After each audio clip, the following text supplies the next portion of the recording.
And story.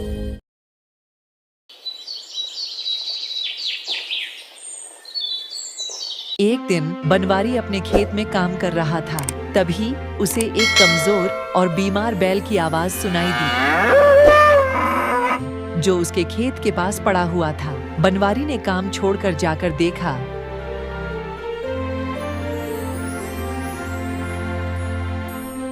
तो वह बहुत ही लाचार अवस्था में पड़ा था। उसकी आंखों में आंसू देखकर बनवारी को बैल पर दया आ गई। तो बनवारी उस बैल को अपने घर ले जाने का मन में सोचता है। हे भगवान, यह तो बहुत ही बुरी अवस्था में पड़ा है। अब मैं क्या करूं? एक काम करता हूं, पहले इसको घर ले जाता हूं, वहीं पर इसकी देखभाल करूंगा। चलोगे ना तुम मेरे साथ? मैं तुम्हारा बहुत अच्छा ख्याल रखूंगा। अब तो खुश हो जाओ दोस्त, मैं तुम्हारे साथ हूँ। तुम्हें चिंता करने की जरा भी जरूरत नहीं है।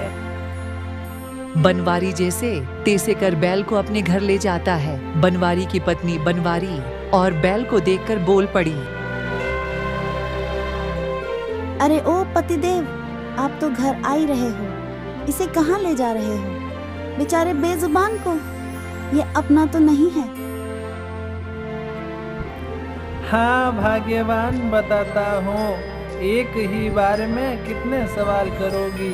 पहले चैन की सांस तो लेने दो, फिर आराम से सब कुछ बताता हूँ। पहले जाओ और इसके लिए पूजा की थाली लेकर आओ और अच्छे से इसकी पूजा आरती करो।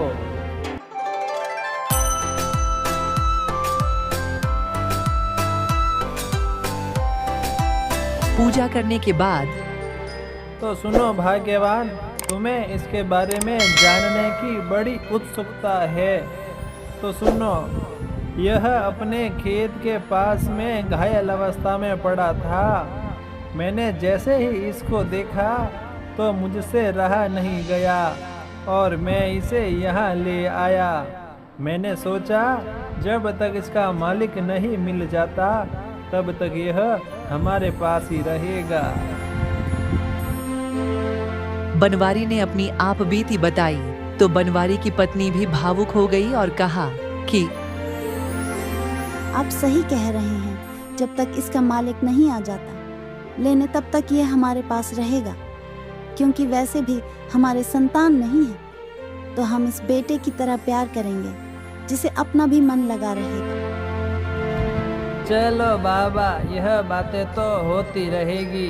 पहले अपने लिए खाना लगाओ और अपने घर में एक और सदस्य आया है उसके लिए भी लगाओ, ताकि आज यह भर पेट खाना खाएगा।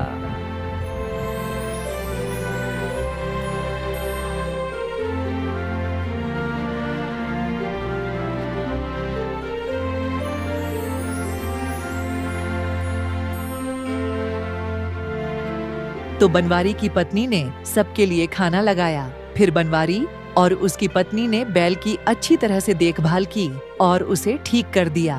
कुछ ही दिनों में बैल एकदम स्वस्थ और ताकतवर हो गया।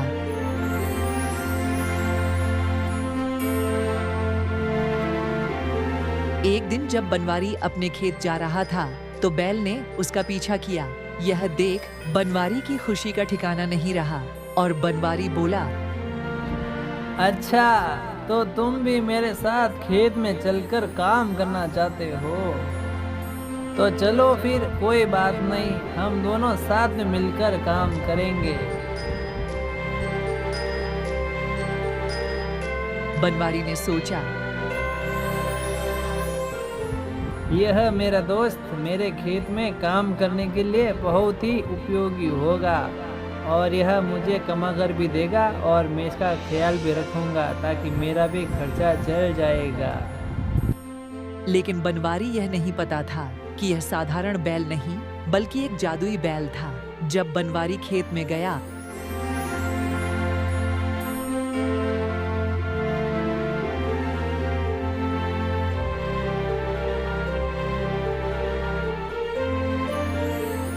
और काम करने लगा।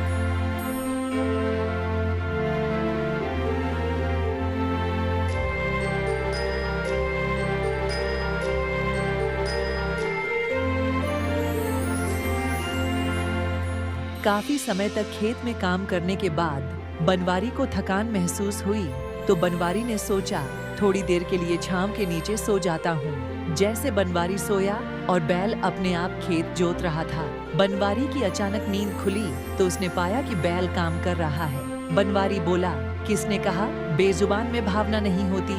किसने कहा यह वफादार नहीं होते, समझ नहीं होती? कोई देखो जरा इसे कितनी समझदारी से कार्य कर रहा है। एक दिन बनवारी ने देखा कि जब वह बैल के साथ खेत में काम कर रहा था तब अचानक फसल तेजी से बढ़ने लगी। उसने यह बात अपनी पत्नी को बताई, लेकिन उसने इसे बनवारी का भ्रम समझा। परंतु कुछ ही दिनों में फसलें इतनी लहलहाने लगी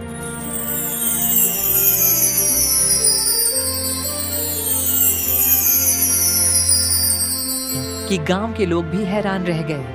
अब बनवारी की जिंदगी बदलने लगी। वह अपनी फसलें बेचकर अच्छा पैसा कमाने लगा।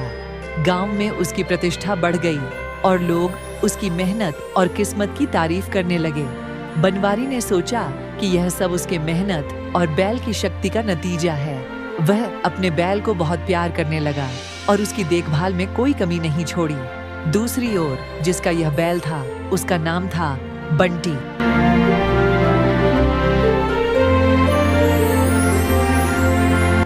बंटी ने उस बैल को मार करके बाहर निकाला था कि थोड़ी देर में वह वापस आ जाएगा, पर बैल वापस नहीं जाकर के बनवारी के खेत के पास आकर खड़ा हुआ। पर बंटी ने उसे इतना मारा था कि वह घायल होकर गिर गया और फिर उसे बनवारी ले गया था। उसे बैल को ढूंढते ढूंढते बनवारी के पास आ पहुंचा और आकर बोला, अरे भाई, यह बैल तो मेरा है, आपके पास कैसे आया? आपने चोरी करी है क्या?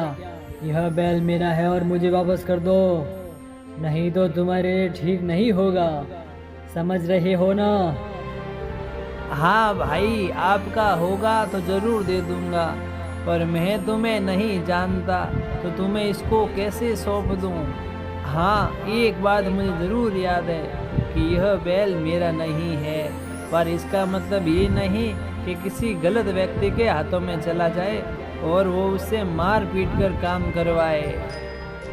कोई बात नहीं भाई, मेरा बैल मुझे वापस कर दो, इंसानियत के नाते भी कर दो, मेरा विश्वास करो। अभी तो प्रेम से बोल रहा हूँ, फिर तुम्हारे लिए ये ठीक नहीं होगा।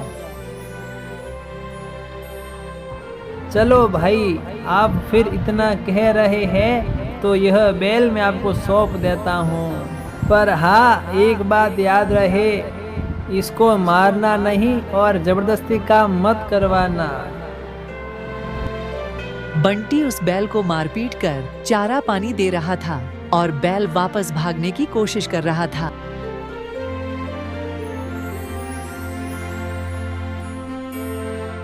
एक दिन मौका देखकर बेल बंटी से छुड़ाकर बनवारू के पास आ पहुंचा। बनवारी ने देखा तो उस बेल को बहुत पीटा हुआ था। जैसे ही बंटी वापस बेल लेने के लिए बनवारी के पास आता है,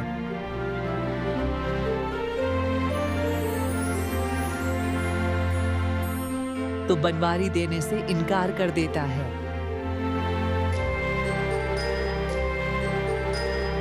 जितने में बैल दौड़कर आया और बंटी को मरने लगा।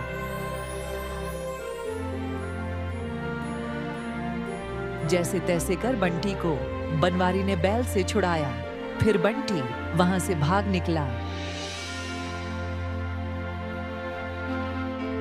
फिर बनवारी बोला, अरे भाई, तुमने तो आज यह साबित कर दिया कि खुद के लिए आवाज खुद को ही उठानी पड़ती है और अच्छे करने वालों का साथ तो भगवान भी देता है। जैसे कि तुमने आज मेरे घर को अन्न धन भंडार से भर दिया है। मेरे पास आज सब कुछ है, किसी प्रकार की कमी नहीं है।